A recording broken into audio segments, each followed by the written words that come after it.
कहता है question number 16? ये कहता है when a teacher leads the child to the correct answer, यानी एक टीचर जब सही उत्तर तक लेकर के जाता है बच्चे को थ्रू वेरियस प्रॉम्प्ट्स, यानी जहां जहां पे जरूरत है वहां थोड़ा हिंट दे करके, कोई एक स्टेप सॉल्व करके, रेदर देन मियर एक्सप्लेनेशन, यानी वो पूरा उत्तर नहीं बता देता है, वो हिंट्स देता है ना, वो हेल्प करता है बच्चे को उत्तर तक पहुंचने में। The help provided is referred to as, यानी ये जो हेल्प, ये जो मदद मिली है, इसको, ये मदद क्या कहलाती है? जो टेम्परेरी हेल्प मिली है उत्तर तक पहुंचने में, उत्तर नहीं दिया टीचर ने, हेल्प की है उत्तर तक पहुंचने में, इसको क्या कहेंगे बताइएगा। हाँ देखो, कोई कह रहा है, रजत कह रहे हैं कि ये जो ऑब्जेक्टिव बेस्ड एग्जाम हो रहा है इससे क्रिएटिव बच्चा कैसे निकल के आएगा, डिस्क्रिप्टिव होना चाहिए मैम। रजत, जब बड़ी जनसंख्या पे या बड़ा सैंपल पे हमको कम बायसनेस के साथ लोग चाहिए होते हैं तो हम क्या करते हैं, ऑब्जेक्टिव या एमसीक्यू बेस्ड एग्जाम्स का प्रयोग करते हैं, ठीक है ना, क्योंकि इसमें बायसनेस की बहुत ही कम संभावना है और ज्यादा पॉपुलेशन को आप एक साथ बिठा सकते हो। फिर उसके लिए इंटरव्यू में आप देख सकते हो, क्रिएटिविटी ही चेक करनी है तो देखिएगा। स्कैफ फोल्डिंग कहलाएगा, डायरेक्ट इंस्ट्रक्शन होता है, बस दिमाग में भर दिया आपने, फिर तो एक्सप्लेनेशन ही कर देते ना टीचर, हिंट की क्या जरूरत थी। कंडीशनिंग, भैया कंडीशनिंग नहीं है ये, रीइंफोर्समेंट की बात वाइगॉस्की करेंगे ही नहीं ना कंडीशनिंग की, तो ये क्या है, स्कैफ फोल्डिंग है, पाड़ है, टेम्परेरी हेल्प है, क्या है, टेम्परेरी हेल्प है। इतनी बात क्लियर है, हमें कोई दिक्कत इस बात को समझने में बिल्कुल भी नहीं हो रही है। आगे बढ़ेंगे, क्वेश्चन नंबर 17 देखिएगा क्या कहता है। क्वेश्चन नंबर 17 फटाफट से बताएंगे। क्लास तो कैंसिल हो गई थी, हमने तो फोन रख दिया था, दीक्षा शर्मा कह रही हैं। आई अंडरस्टैंड दीक्षा, इस चक्कर में बहुत सारे लोगों को आज पता ही नहीं लग पाया है, बट मैंने सोचा कि जिनको लगेगा एटलीस्ट वो बाकी कल देख लेंगे। जो इलेक्ट्रिक कट था, वो लाइट हमारे घर में आ गई, इलेक्ट्रिसिटी जो है वापस आ गई, तो हमने सोचा कि अभी 15-20 मिनट, आधा घंटा ही लेट हुआ है तो अभी कर सकते हैं, आज का एक टॉपिक कंप्लीट कर लेंगे इस बहाने, बाकी लोग कल देख लेंगे। नोटिफिकेशन का प्रॉब्लम हो जाता है इस चक्कर में फिर, है ना। क्वेश्चन नंबर 17 देखिएगा। इन लेव वाइगॉस्कीज थियरी सेल्फ टॉक, यानी खुद से बात करना, self talk that guides thinking and action is referred to dash and should be dash. तो वाइगॉस्की के सिद्धांत के अनुसार स्ववाक या निज वाक जो हमारी सोच व व्यवहार को दिशा देता है, यानी खुद से बात करने से क्या होता है, हमें मिलती है दिशा। दिशा मतलब कौन सी दिशा, कि हमें डायरेक्शन मिलेगी कि हमें किस डायरेक्शन में जाना है। जब हम खुद से बातचीत करते हैं किसी प्रॉब्लम में या किसी क्वेश्चन पे फंस रहे हैं तब भी, तो हमें एक दिशा मिलती है। इस खुद से बातचीत करने को निजवाक या प्राइवेट स्पीच कहते हैं। क्या कहते हैं, प्राइवेट स्पीच कहते हैं। इतनी बात हमें पता है ना। ये वही कौन से वाला टाइम पीरियड है, 2 से 6 वर्ष के बीच में, ठीक। शुड बी व्हाट, एनकरेज करें डिस्करेज करें, भाई जिस चीज से दिशा मिल रही है उस चीज को बढ़ावा देंगे, डिस्करेज थोड़ी करेंगे। क्या करेंगे, एनकरेज करेंगे, यानी बढ़ावा देंगे। तो प्राइवेट स्पीच कहते हैं इसको, खुद से बात करने को, और ये एनकरेज की जाती है 2 से 6 वर्ष के बीच में ये चीज होगी। ईगोसेंट्रिक को पॉजिटिव बहुत ज्यादा नहीं माना गया और ये प्याजे बात करते हैं इसकी, ना कि वाइगॉस्की। डिस्करेज नहीं करेंगे, इसलिए सी ऑप्शन गलत था, फर्स्ट ऑप्शन सही था इसमें। तो क्लियर बात है, A option is the right answer. ये 18 जनवरी पेपर 2 में पूछा गया है। अब आता है क्वेश्चन नंबर 18, फटाफट से आप पोल में जवाब देंगे। In a socio constructivist classroom, socio constructivist का मतलब ही है सामाजिक रचनावादी, का मतलब ही है वाइगॉस्की की बात हो रही है। किसकी बात हो रही है, वाइगॉस्की की बात हो रही है। बहुत बढ़िया आनंदिता, बढ़िया मेहनत कीजिए, जो सेशंस चल रहे हैं उनको अटेंड कीजिए, पेपर नहीं रुकेगा, ठीक है ना। In a socio constructivist classroom the teacher is dash and the tables and desks are dash to facilitate group work, यानी एक सामाजिक रचनात्मक कक्षा शिक्षक को डैश और सामूहिक कार्य को सुगम बनाने के लिए मेज व कुर्सी ऐसी होनी चाहिए। भैया टीचर कैसा होगा, एक सोशियो कंस्ट्रक्टिविस्ट क्लासरूम में, कंस्ट्रक्टिविस्ट क्लासरूम है इसका मतलब बच्चे एक्टिव होंगे। बच्चे एक्टिव होंगे का क्या मतलब हो गया, बच्चे भी एक्टिव होंगे और टीचर भी एक्टिव होगा, दोनों एक्टिव होंगे। तो सबसे पहले हमें देखना है टीचर इज डिक्टेटर नहीं, फैसिलिटेटर होता है, डिक्टेटर नहीं हो सकता। ये दोनों ऑप्शन हमने एलिमिनेट कर दिए, हटा दिए, रिमूव कर दिए। टीचर होगा मोबाइल, या फिर डायनेमिक कह सकते हो, या फिर एक्टिव भी कह सकते हो। मोबाइल का मतलब है, मोबाइल कहां से बना भाई, मोबाइल कहां से बना, पहले लैंडलाइन होते थे एक जगह रखे थे। मोबाइल का मतलब है जो इधर से उधर जा सके, डायनेमिक है, चेंज किया जा सकता है उसको, तो मोबाइल है, टीचर एक्टिव है।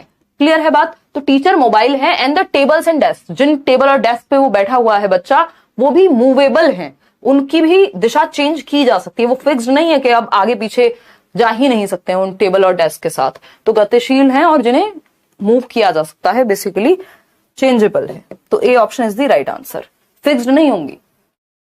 क्वेश्चन नंबर 19 देखिए फटाफट से और जवाब दीजिए।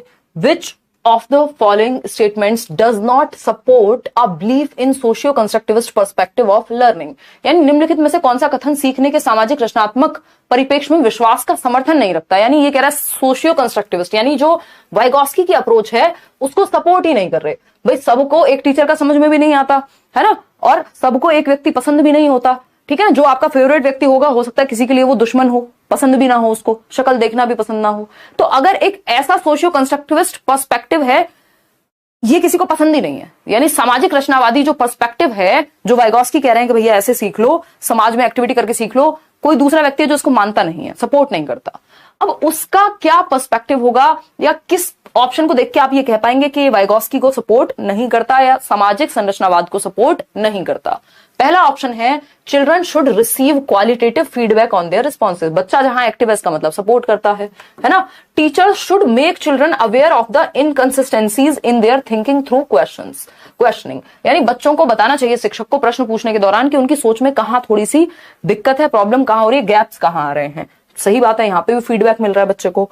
Teachers should ask questions to bring out children's misconceptions and prompt them to think on their own thinking. Misconception क्या हो सकते हैं बच्चों के, कोई एक गलत पता हो उन्हें किसी कॉन्सेप्ट के बारे में। जैसे कि मैं बार बार एग्जांपल देती हूं, बच्चे को लगता है कि water is not colourless, water का जो रंग है, पानी का जो रंग है वो तो हरा होता है क्योंकि उसने तालाब देख लिया है। तो ये क्या हो गया, मिसकॉन्सेप्शन हो गया बच्चे का। जब आप डिस्कशन करेंगे कि वाटर इज कलरलेस, तब जाके चर्चा में ये बात आएगी, तो इस पर चर्चा होनी चाहिए। एक्टिव है बच्चा, तीनों ऑप्शन में बच्चे एक्टिव हैं। जहां बच्चे एक्टिव हैं वो कैसे सोशियो कंस्ट्रक्टिविस्ट नहीं होगा, बिल्कुल होगा। Children should take on a passive role, बच्चे को पैसिव बना दिया, बस समझ जाओ कहानी खत्म हो गई। ये वाइगॉस्की को या पियाजे को या एक अच्छे चाइल्ड सेंटर्ड क्लासरूम को, प्रोग्रेसिव एजुकेशन को सपोर्ट नहीं करेगा, इंडिविजुअल डिफरेंसेस को सपोर्ट नहीं करेगा, क्योंकि बच्चे का एक्टिव होना सबसे जरूरी है आज के शिक्षा प्रणाली में, ठीक है ना। तो शिक्षण प्रक्रिया के दौरान बच्चों को निष्क्रिय भूमिका निभानी चाहिए, ये एकदम खराब बात है। बच्चे निष्क्रिय नहीं हो सकते, बच्चे क्या होंगे, एक्टिव होंगे, तूफानी होंगे, ठीक है ना। क्लियर है ना बात। चलिए फिर आगे बढ़ते हैं, समझते हैं कहानी है क्या। कल करा देना कुछ नहीं होता भाई, आज ही 40 के 40 क्वेश्चन करने हैं, पूरा टॉपिक कंप्लीट होगा। ये सारे टॉपिक्स इस बार के जो भी ऑनलाइन के लेटेस्ट क्वेश्चंस हैं, ये टॉपिक वाइज खत्म करके फिर हमें मिक्स्ड क्वेश्चंस, मुश्किल क्वेश्चंस और भी बहुत सारी चीजें, अदर सब्जेक्ट्स भी हैं जो करने हैं। तो आलसी मत बनो, पेपर है सामने, निकालो, पढ़ाई करो, क्या दिक्कत है। Children learn through interaction with others who are more knowledgeable, यानी बच्चे उन लोगों के साथ इंटरेक्ट करके, अंतःक्रिया करके, बातचीत करके सीखते हैं जो उनसे ज्यादा जानते हैं। बात तो सही है। This view of learning is correct in the light of dash theory given by dash, यानी कि ये जो बात है, जो पर्सपेक्टिव है, ये जो व्यू ऑफ लर्निंग है, ये किसके कॉन्टेक्स्ट में सही है, सोशियो कल्चरल अप्रोच के कॉन्टेक्स्ट में सही है। जो थियोरी गिवन बाय किसके द्वारा, लेव वाइगॉस्की के द्वारा। सोशियो कल्चरल थियोरी पियाजे ने तो दी नहीं है, तो यहां तक तो सही थी बात, यहां पे गलत हो गई। साइकोडायनामिक थियोरी सिगमंड फ्रॉइड, कोई उन्होंने इस तरह की बात नहीं की।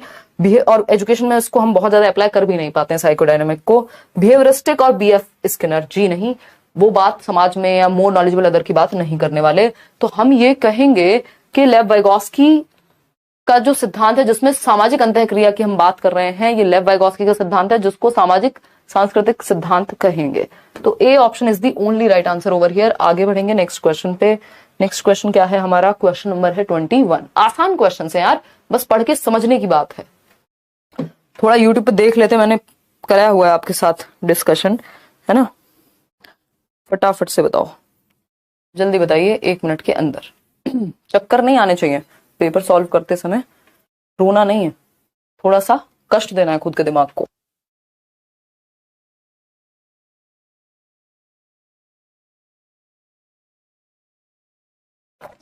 चलिएगा देखते हैं। तो अगर हम बात करते हैं क्वेश्चन नंबर 21 में क्या कहा है, इन अकॉर्डेंस विद लेव वाइगॉस्की, यानी लेव वाइगॉस्की के according ideas of cognitive development a teacher should, एक शिक्षक को क्या करना चाहिए अगर वो वाइगॉस्की के सिद्धांतों को मानता है कि बच्चा समाज, संस्कृति और भाषा के माध्यम से सीखता है। Minimise the interaction among students, भैया बच्चे को तो ज्यादा एक्टिव रखेगा, जब समाज और संस्कृति और लैंग्वेज के द्वारा इन सब में इंटरेक्ट करेगा तभी तो सीखेगा। ये कह रहे हैं इंटरेक्शन ही रोक दो, बच्चे को बात ही मत करने दो एक दूसरे से। Restrict the use of cultural tools, restrict क्यों करेंगे भाई, हैं कल्चरल टूल्स को बढ़ावा देंगे, ये कह रहे हैं बाधित कर दीजिए। फिर आता है C option, provide scaffold to students to reach their best potential, भाई बच्चे को हम मदद देंगे ताकि जो भी उसमें क्षमता है वो अपनी बेस्ट क्षमता तक पहुंच सके। बात एकदम बढ़िया है। देखो अंशु कह रहे हैं ऐसे लोग चाहिए हमको, कह रहे हैं मैडम जी आप कराओ 12 बजे तक हम तैयार हैं। वेरी गुड, यही अप्रोच रहेगी तो मजा आएगा ही लर्निंग में भी और लाइफ में भी। सांस्कृतिक दृष्टांतों का उपयोग बाधित करना जो है एकदम गड़बड़ बात हो गई, नेगेटिव है ये बात, है ना। क्या है ये? नेगेटिव बात है। प्रोवाइड्स स्कैफोल्ड, यानी विद्यार्थी को उसके अभिष्टतम गुणों को प्राप्त करने के लिए, यानी जो भी उसका हाईएस्ट पोटेंशियल है, जहां तक भी वो पहुंच सकता है, उसके लिए मदद दो, बच्चे को सहयोग दो ताकि वो सीख जाए। बात तो एकदम सही है। प्रैक्टिस रिवॉर्ड्स एंड पनिशमेंट, जहां आ जाए आप कंस्ट्रक्टिविज्म से, आपके पेपर से इसका कोई रोल नहीं है। रिवॉर्ड पनिशमेंट को बहुत बढ़िया हम नहीं मान रहे। C option is the right answer. बच्चा जहां एक्टिव होकर के सीखे वो बेस्ट है। क्वेश्चन नंबर 22 देखिए, ये भी 2 फरवरी का पेपर है 2023 में। A classroom where students are encouraged for pair assignments, यानी पेयर का मतलब समझते हो ना, दो बच्चों के पेयर बने हुए हैं, या फिर ग्रुप वर्क, 4-4 बच्चों का ग्रुप, 3-3 बच्चों का ग्रुप है। डिस्कशन इज कैरेक्टराइज्ड बाय, मतलब क्या है? ऐसी एक ऐसी कक्षा जहां विद्यार्थियों को जोड़ीदार प्रदत्त कार्य, समूह कार्य और चर्चाओं में भाग लेने के लिए प्रोत्साहित किया जाता है। उन कक्षाओं की क्या विशिष्टता है? ये क्वेश्चन पढ़ के आपको समझ आ गया होगा, बच्चे एक्टिव हैं, यानी बच्चे ग्रुप में काम कर रहे हैं, बच्चे एक दूसरे के साथ सहयोग के साथ काम कर रहे हैं, है ना। डिस्कशन यानी चर्चा हो रही है, चर्चा अकेले तो करता नहीं है इंसान, उसको तो सेल्फ टॉक कहेंगे। डिस्कशन हो रहा है, बच्चे पैसिव नहीं हो सकते, इतना सब कुछ करने के बाद तो बच्चे एक्टिव हैं। कोलैबोरेटिव लर्निंग यानी सहयोगात्मक अधिगम का उदाहरण है, बिल्कुल सहयोग तो हो ही रहे हैं, लोग मिलकर के जुल करके सीख रहे हैं। रोट मेमोराइजिंग फॉर लर्निंग, रट्टा कहां लगा रहे हैं भाई, ये तो सीख रहे हैं एक्टिवली।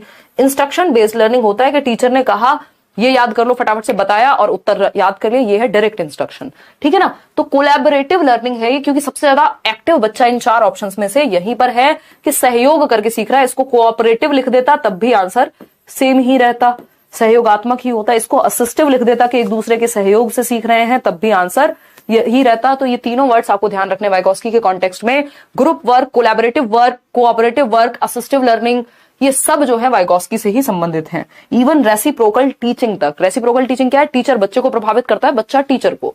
चलिए खैर आगे बढ़ते हैं क्वेश्चन नंबर 23 पे। ये क्वेश्चन हम पहले भी किसी ना किसी एक सेशन में कर चुके हैं। स्नेहा की बात हो रही है। Sneha's height is growing very fast, Sneha की जो हाइट है बहुत तेजी से बढ़ रही है। And now her hand can easily reach the handle of her long cupboard from which she can open the cupboard very easily. Sneha's change in height is called what? यानी स्नेहा एक बच्ची है, उसका कद बहुत तेजी से बढ़ रहा है। बताइएगा एक बार, तथा उसका हाथ उसकी लंबी अलमारी के हैंडल तक आसानी से पहुंच पाता है। यानी मान लीजिए मैं स्नेहा हूं, पहले मेरा हाथ यहां तक पहुंचता था, ये मेरी अलमारी का हैंडल है, अब मेरा हाथ हाइट बढ़ गई, यहां तक पहुंच पा रहा है, ठीक है ना। अब कहानी क्या, क्वेश्चन क्या है, जिससे वह बहुत आसानी से अलमारी खोल सकती है। स्नेहा की कद में बदलाव को क्या कहेंगे?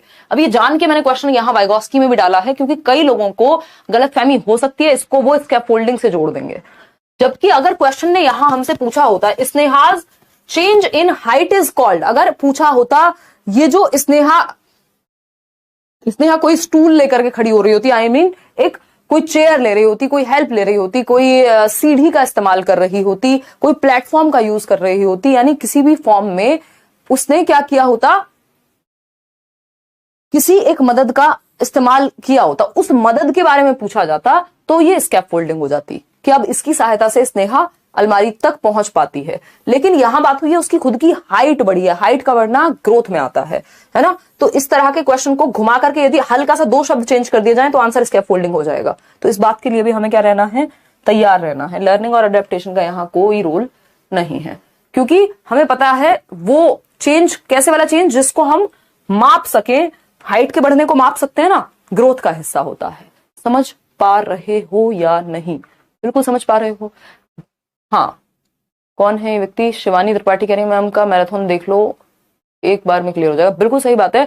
ये वाले जो प्रॉब्लम्स है ना, ये क्वेश्चन सॉल्व करते समय अगर मैराथन देख करके आओगे, मैंने आपको पहले ही बता दिया था शुरुआत में कौन से सेशन देख लेने हैं, तो समस्या नहीं होगी पेपर सॉल्व करने में। सॉल्व करना पड़ेगा, थोड़ी समस्या फिर भी होगी, क्योंकि क्वेश्चन पूछने का तरीका बदल चुका है ऑनलाइन एग्जाम में। पहले 1 लाइन 2 लाइन में पूछे जाते थे, अब 4 लाइन से कम का कोई क्वेश्चन नहीं पूछा जाता, minimum 3 to 4 lines in Lev Vygotsky's theory. लेकिन पेपर आसान हुआ है, मुश्किल नहीं हुआ है। किसके लिए आसान? जो पढ़ के समझे, जो प्रैक्टिस कर ले। इन Lev वाइगोस्की's theory the teacher should dash to enable the child to learn meaningfully। यानी लेव वाइगोस्की के अनुसार अर्थपूर्ण सीखने के लिए शिक्षकों को क्या करना चाहिए? अर्थपूर्ण क्या होगा? मीनिंगफुल क्या होगा? मीनिंगफुल वो होगा जो आपकी लाइफ से जुड़ा हुआ हो। जो चीज हमारे जीवन से जुड़ती है वो हमारे लिए मीनिंगफुल होती है, उसका हमारे लिए अर्थ होता है ना। जो चीज हमारे जीवन से जुड़ी ही नहीं है, हमारे अनुभव में ही नहीं है, हमारे लिए वो मीनिंगलेस हो जाती है, रोट लर्निंग करनी पड़ती है, रट्टे लगाने पड़ते हैं उसके। तो मीनिंगफुल कब होगी? जहां बच्चा एक्टिव होगा। प्रोवाइड स्कैफोल्डिंग, यानी जब बच्चे को आप हेल्प देंगे। एंश्योर कंडीशनिंग का तो नाम आ जाए तो भाग जाओ, ये बात कंस्ट्रक्टिविज्म की हो ही नहीं रही है। रिवॉर्ड का भी नाम आ जाए, पनिशमेंट का भी नाम आ जाए, ये सब बेकार के कॉन्सेप्ट हैं। कंस्ट्रक्टिविज्म में बच्चे को एक्टिव रखा जाता है, पनिशमेंट या रिवॉर्ड के नाटक नहीं होते। तो पाड़ प्रदान करना यानी टेम्परेरी हेल्प प्रदान करना, उससे बच्चा सीखेगा एक्टिवली। क्वेश्चन नंबर 25 देखेंगे सोशियो कंस्ट्रक्टिविस्ट पर्सपेक्टिव के अकॉर्डिंग लैंग्वेज क्या होती है। यानी सोशियो कंस्ट्रक्टिविज्म यानी वाइगोस्की के अनुसार लैंग्वेज का क्या महत्व है। आसान शब्दों में इसको ऐसे देख सकते हैं, नहीं तो सामाजिक रचनावाद जो समाज में सीखने को महत्ता देगा, उसके अनुसार भाषा का क्या महत्व होगा। पहला ऑप्शन है facilitates learning by provisioning for social interaction, यानी अधिगम को सुसाध्य किया जाएगा सामाजिक पारस्परिक क्रियाओं को बढ़ावा देकर के। सामाजिक पारस्परिक क्रियाएं कौन सी हैं? बच्चे ग्रुप में सीख रहे हैं, एक दूसरे से घुल मिल करके सीख रहे हैं, अपने माँ बाप से क्वेश्चन कर रहे हैं, दादी नानी से कहानियां सुन रहे हैं, मतलब बच्चा एक्टिव है समाज में। बात तो पॉजिटिव है, फिर भी बाकी ऑप्शन चेक करने पड़ेंगे, क्या पता इससे कोई बेहतर ऑप्शन निकल जाए। Is a barrier in learning process by interrupting thinking, यानी सामाजिक रचनावाद में दिक्कत होती है, ये बाधा है अपने आप में सीखने में। भाई बाधा कहां है? ये तो थिंकिंग को बढ़ावा देगा। जब आप 4 लोगों से बात करेंगे, आपके दिमाग में क्वेश्चंस चलेंगे, आप उनसे क्वेश्चंस पूछेंगे, आप अपने विचार बताएंगे। Is insignificant in the learning process, यानी महत्वपूर्ण ही नहीं है, निरर्थक है सोशियो कंस्ट्रक्टिविज्म। भाई इसको हम अच्छा मानते हैं, ठीक है। Hinders the process of learning, यानी बैरियर मतलब रुकावट बन रहा है, नेगेटिव नहीं है। सोशियो कंस्ट्रक्टिविज्म इतना इंपॉर्टेंट हम नहीं मानते यदि ये काम का नहीं होता तो A option is the right answer only, जहां पे हम ये कह रहे हैं कि बच्चे की जो लर्निंग है वो फैसिलिटेट होती है, बेहतर होती है जब वो सामाजिक सांस्कृतिक परिप्रेक्ष्य में अन्योन्य क्रिया अंतः क्रिया इंटरेक्ट करता है अपने से आसपास के बच्चों से, बड़ों से, टीचर्स से, टीवी में कुछ देखेगा, तो जो भी चीजें चल रही हैं वो सब उसकी थिंकिंग प्रोसेस को बेहतर करती हैं। उन सब के माध्यम से वो अपने ज्ञान की रचना स्वयं करता है। क्वेश्चन नंबर 26 देखिए फटाफट से। Lev Vygotsky give significant importance to, यानी महत्व दिया है वाइगोस्की ने किस चीज को in development of thinking and learning, सोचने और विचारने या सीखने की प्रक्रिया में वाइगोस्की ने किस चीज को महत्व दिया है। 10 जनवरी पेपर 2 का क्वेश्चन है, अभी 2023 ऑनलाइन पेपर का। सारे क्वेश्चन हम ऑनलाइन पेपर वाले कर रहे हैं। जो पिछले साल के ऑनलाइन पेपर थे उसके लिए प्लेलिस्ट अलग से भी बनाई हुई है मैंने, आप वो भी देख सकते हैं। इसके बाद हम मिक्स्ड क्वेश्चंस भी करने वाले हैं, ठीक है जी। तो रिवॉर्ड्स एंड पनिशमेंट बिल्कुल हटा दो। जहां कंस्ट्रक्टिविज्म यानी रचनावाद लिखा है, वाइगोस्की लिखा है, प्याजे लिखा है, रिवॉर्ड पनिशमेंट का नहीं काम आने वाला बिल्कुल भी। सेम एबिलिटी बेस्ड ग्रुपिंग, इसको होमोजीनियस ग्रुपिंग कहते हैं, 2-3 दिन पहले बताया था। सेम एबिलिटी ग्रुपिंग नहीं करनी होती, मिक्स्ड ग्रुपिंग करनी होती है, हेट्रोजेनस ग्रुपिंग करनी होती है, जहां अलग अलग क्षमताओं वाले बच्चे हों। ऐसा नहीं है 33% वाले बच्चों को एक ग्रुप में रख दिया, 90% वालों को एक ग्रुप में रख दिया, फिर वो अलग अलग या नया नहीं सीख पाएंगे एक दूसरे से। एडवांस ऑर्गेनाइजर्स, ये भी बिहेवियरिस्टिक मॉडल है कि इसमें आप चार्ट एंड ऑल प्रयोग करके और पूरा ऑर्गेनाइजेशन मेमोरी में कैसे भरनी है चीजें उसको डालते हैं, तो ये भी एक्टिव नहीं है। हमें पता है सोसाइटी, कल्चर, लैंग्वेज, इन तीनों में से कोई एक मिल गया तो बेस्ट आंसर मिल जाएगा हमें। तो कल्चरल टूल्स के माध्यम से, सांस्कृतिक उपकरणों के माध्यम से हमारी थिंकिंग, हमारी लर्निंग बेहतर होती है जब हम कुछ भी अपनी संस्कृति में पढ़ते हैं, जानते हैं, इंटरेक्ट करके सीखते हैं। क्वेश्चन नंबर 27 देखिए, अगेन लैंग्वेज बड़ी है, लेंदी क्वेश्चन है। In Lev Vygotsky's theory the strategy of simplifying questions, giving cues and telling initial steps to solve a question helps them in overcoming the obstacles of solving a given question is referred to as 2 2 जा 4 4 2 जा 8 होते हैं, but 2 2 जा 4 2 3 जा 6, मतलब 6 line में कहानी समाप्त हो रही है। 1 2 3 4 5 6, जबकि इतना आसान सवाल है, लेकिन इन्होंने कह दिया बेटा रट्टे लगा करके आओगे तो घर पे बैठोगे फेल होकर के, रट्टे नहीं चलेंगे अब। क्यों? क्योंकि पेपर रट्टे वाला बचा नहीं है। 2 लाइन का क्वेश्चन नहीं है कि डायरेक्ट जवाब दे दोगे। हम तो कह रहे हैं सीधा पूछेंगे नहीं, कान यहां से पकड़ना ही नहीं है, पूरा घुमा करके तोड़ मरोड़ के पकड़ेंगे ताकि जिन्होंने रट्टे लगाए हैं वो साइड हो जाएं, पेपर में पास ही ना हो पाए। तो लेव वाइगोस्की के सिद्धांत में वह योजना जिसमें अध्यापिका विद्यार्थियों के लिए सवालों का सरलीकरण करती है, यानी अगर आपको कोई क्वेश्चन मुश्किल लग रहा है तो उसको आसान बनाया जाएगा। जैसे मैं अभी एक्सप्लेन कर रही हूं, मैं क्या कर रही हूं, ये सिंप्लीफिकेशन ही है क्वेश्चंस का, कि आपको समझ में आ जाए ये इतना बड़ा क्वेश्चन, इसलिए मैं तोड़ तोड़ के समझाने की कोशिश कर रही हूं। लेकिन मैं खुद से तो सॉल्व नहीं कर दे रही आपके लिए जब तक आप पोल में जवाब नहीं दे देते, ठीक है ना। तो सरलीकरण कर रही है, उन्हें संकेत देती है, हिंट देने की कोशिश करती है। शुरुआत में बताया था कि क्या किस बारे में क्या हो सकता है, और सवाल को, और या फिर कई बार हिंट क्या हो सकती है, मैंने कह दिया ये दोनों ऑप्शन होंगे नहीं, एलिमिनेट कर दिया, तो आपको हेल्प मिल गई थोड़ी, ठीक।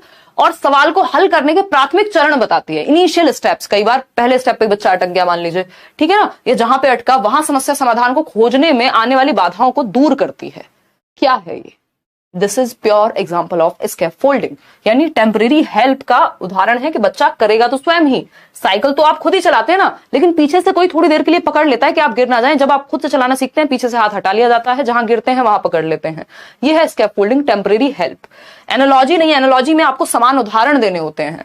मैचुरेशन का यहां कोई योगदान नहीं है, सोशलाइजेशन उत्तर हो नहीं सकता है, क्योंकि बात किसकी चल रही है?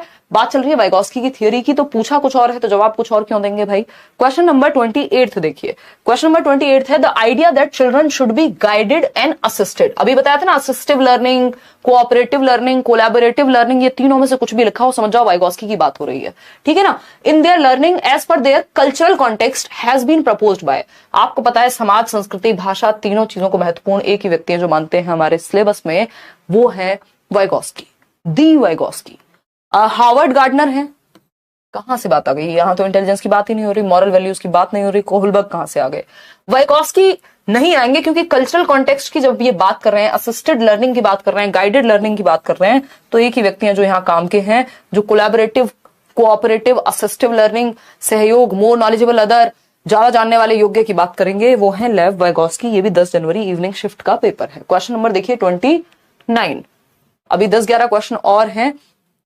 क्वेश्चन नंबर 29, हिम्मत मारिए आप। गिविंग हिंट्स, यानी हिंट्स देना, क्यूज देना, modelling the thought process for the students are examples of. विद्यार्थियों को संकेत व इशारे देना, सोच विचार की प्रक्रियाओं को मॉडल करना, किसके उदाहरण हैं? यानी आप बच्चे को लीड कर रहे हैं एग्जाम्पल से, हिंट से जहां अटकता है, एक्सप्लेन भी करेंगे चीजें जब जरूरत पड़ेगी, उसको मॉडलिंग की प्रोसेस से जोड़ दिया इन्होंने। यहां क्या कहलाएगा? ये कंडीशनिंग कहलाएगा। कंडीशनिंग तो ये बिल्कुल नहीं है, क्योंकि बच्चा एक्टिव है ना। कंडीशनिंग क्या है? बार बार आदत डलवानी है आपको, है ना। घंटी बजी खाना आया, घंटी बजी खाना आया, अब आपको पता है घंटी बजते ही खाना आता है तो मुंह से लार अपने आप आ जाएगी जैसे ही घंटी बजेगी, ये कंडीशनिंग है। डिलेड इमिटेशन होता है कि आप अभी देख लो, बाद में रिपीट कर देना उस चीज को। तो यहाँ रिपीटेशन थोड़ी, ये तो पियाजे की थियरी में है, सेंसरी मोटर जन्म से 2 वर्ष की अवस्था में, डेफर्ड इमिटेशन कहते हैं जिसको, कि बच्चे ने माता जी को मेकअप करते हुए देखा, अब 2 दिन बाद वो भी पूरा उसको पेंटेड मिला, आपको उसका फेस पूरा पुता हुआ मिला। रोट मेमोराइजेशन, रटने की बात तो यहाँ हो ही नहीं सकती, जहां पे हिंट की बात हो रही है, क्यूज की बात हो रही है, थॉट प्रोसेस में परिवर्तन की बात हो रही है, ठीक है ना। तो ये स्कैफोल्डिंग का उदाहरण है, किसका? D option is the right answer over here. आगे बढ़ेंगे, मिक्स क्वेश्चन भी हम इन बिटवीन करते रहेंगे। मैं ये चाह रही हूं कि आप एक बार जो लेटेस्ट क्वेश्चन है उनको टॉपिक वाइज भी निपटा लें। आप ही लोगों ने कहा था ना मिक्स्ड के टॉपिक वाइज भी कर लो भैया क्वेश्चंस, 87% लोगों ने पोल दिया था। तो अभी हमने ऑलमोस्ट, मैं भी आपको सिलेबस से दिखा दूंगी, हमने डेवलपमेंट कर लिया है, हमने जेंडर और सोशलाइजेशन का टॉपिक कर लिया है, यानी 3 टॉपिक वो हो गए। उसके अलावा हमने प्याजे को कर लिया है 4 टॉपिक, वाइगोस्की हम कर रहे हैं 5वां टॉपिक, और आपके मुश्किल से 8-10 टॉपिक और बचेंगे, और कम भी हो सकते हैं। कई टॉपिक्स को एक साथ भी कराया जा सकता है जिनसे एक एक क्वेश्चन आता है। तो ये मानो 8-10 क्लास और हैं टॉपिक वाइज, उसमें इन बिटवीन हम मिक्स्ड क्वेश्चंस भी करते रहेंगे कि एक दिन ये कर लिया, एक दिन वो कर लिया, या 2 दिन टॉपिक वाइज कर लिया, एक दिन मिक्स्ड कर लिया, एक दिन कोई और सब्जेक्ट कर लिया। Don't worry. अकॉर्डिंग टू लेव वाइगोस्की, लैंग्वेज यानी वाइगोस्की के अनुसार भाषा क्या है? एक्चुअली हमें क्या है ना, हमें जरा सी भी बोरियत नहीं चाहिए, है ना। जैसे ही चीजें थोड़ी सी हमें लगता है मोनोटोनस हो रही है, हम चाहते हैं यार कुछ तो इसमें लड्डू डालो जिससे मजा आए, है ना। मजा आएगा, उस बोरियत में भी थोड़ा सा मजा लेने की कोशिश करनी है, ठीक है ना। कोई भी काम जब हम ढंग से करना चाह रहे हैं तो एक लेवल के बाद थोड़ा सा बोरियत भी महसूस हो सकती है, लेकिन उसी टाइम उसको छोड़ना नहीं होता, वहीं से अंडरस्टैंडिंग बेटर होनी होती है। देखिए, लेव वाइगोस्की के अनुसार भाषा क्या है? Does not influence cognitive development, यानी हमारे संज्ञानात्मक विकास में कोई भूमिका नहीं है। भाई जिस व्यक्ति की थियरी में सोसाइटी, कल्चर, लैंग्वेज, ये 3 सबसे महत्वपूर्ण चीजें हैं, तो लैंग्वेज तो उसके लिए टूल हुई ना। लैंग्वेज को यंत्र मानते हैं वाइगोस्की संज्ञानात्मक विकास में। मैं और आप समझ कैसे बेहतर कर रहे हैं? भाषा के माध्यम से ही ना, चाहे वो लिख करके कर रहे हो, बात करके कर रहे हो, पढ़ करके आप अपनी समझ बेहतर कर रहे हो, इंटरनेट से कुछ पढ़ रहे हो, लोगों से बात कर रहे हो। भाषा तो टूल है, यंत्र है, जिसके माध्यम से हम अपने संज्ञान, अपनी समझ का विकास करते हैं, है ना। तो ये थोड़ी कहते हैं कि इन्फ्लुएंस नहीं करती। Is critical for cognitive development, यानी बेहद महत्वपूर्ण है। बात तो सही लग रही है सुनने में। हिंडर्स कॉग्निटिव डेवलपमेंट, भाई जो व्यक्ति ये कहेगा सोसाइटी, कल्चर और लैंग्वेज तीन इंपॉर्टेंट चीजें हैं जिससे हमारे संज्ञान का विकास होगा, वो क्यों कहेगा हिंडर करती है? लैग्स बिहाइंड कॉग्निटिव डेवलपमेंट, ऐसा नहीं है, बल्कि ये बात एक बार को पियाजे के कॉन्टेक्स्ट में सही हो सकती है, क्योंकि यहां पे दो चीजें हमने लास्ट टाइम भी डिस्कस की थी, आपको थोड़ा याद होगा तो। अगर हम बात करें, वाइगॉस्की हैं जो कहते हैं लर्निंग से डेवलपमेंट होता है। लर्निंग किससे होगी? लैंग्वेज से, सोसाइटी से, कल्चर से, और उससे आपकी उम्र के अनुसार, या आपके उम्र की तो खैर ये बात नहीं करते, बट आपका जो संज्ञानात्मक विकास है, आपकी समझ विकसित किससे होगी? लर्निंग से। तो लर्निंग से डेवलपमेंट आएगा, यानी जब आप सीख रहे हैं समाज में, कल्चर में, लैंग्वेज का प्रयोग करके, तब आप विकसित हो रहे हैं। जितना उस उम्र के अनुसार विकास होना चाहिए वो हो पाएगा। ठीक वही प्याजे क्या कह रहे हैं? प्याजे कह रहे हैं भैया डेवलपमेंट से लर्निंग होती है, यानी आप सीख ही नहीं पाएंगे कुछ चीजें जब तक आपकी वो एज नहीं हुई। डेवलपमेंट से मतलब इनका हेरिडेटरी एस्पेक्ट से है या स्टेज से है। तो ये वाइगॉस्की हैं जो कहते हैं भाई अधिगम से, यानी अधिगम कहां से होगा? लर्निंग से। मतलब लर्निंग कहां से होगी? सोसाइटी, कल्चर, लैंग्वेज के माध्यम से जो हम सीखते हैं उससे हमारा विकास होता है, ऐसा वाइगॉस्की कह रहे हैं। जबकि प्याजे उल्टा कह रहे हैं। प्याजे कह रहे हैं पहले डेवलपमेंट होगा, यानी एक बायोलॉजिकल मैचुरेशन की प्रोसेस होगी, आप में वो क्षमता आनी चाहिए, डेवलपमेंट की किस स्टेज में है उसके अकॉर्डिंग लर्निंग होगी। तो डेवलपमेंट से लर्निंग होती है। अगर बच्चा 6 साल का नहीं है तो आप उसको कुछ पर्टिकुलर चीजें नहीं सिखाते, सिलेबस भी हमारा एज के अनुसार डेवलप होता है। ये किसका थॉट हो गया? तो यहां पे जो लिखा हुआ था ना, ये जो लास्ट ऑप्शन था क्या था? Language lags behind cognitive development, यानी लैंग्वेज के पार्ट को यहां लर्निंग से जोड़ दिया है।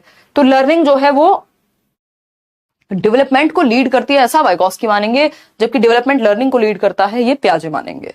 ठीक, खैर इस पर चर्चा कभी और भी कर सकते हैं।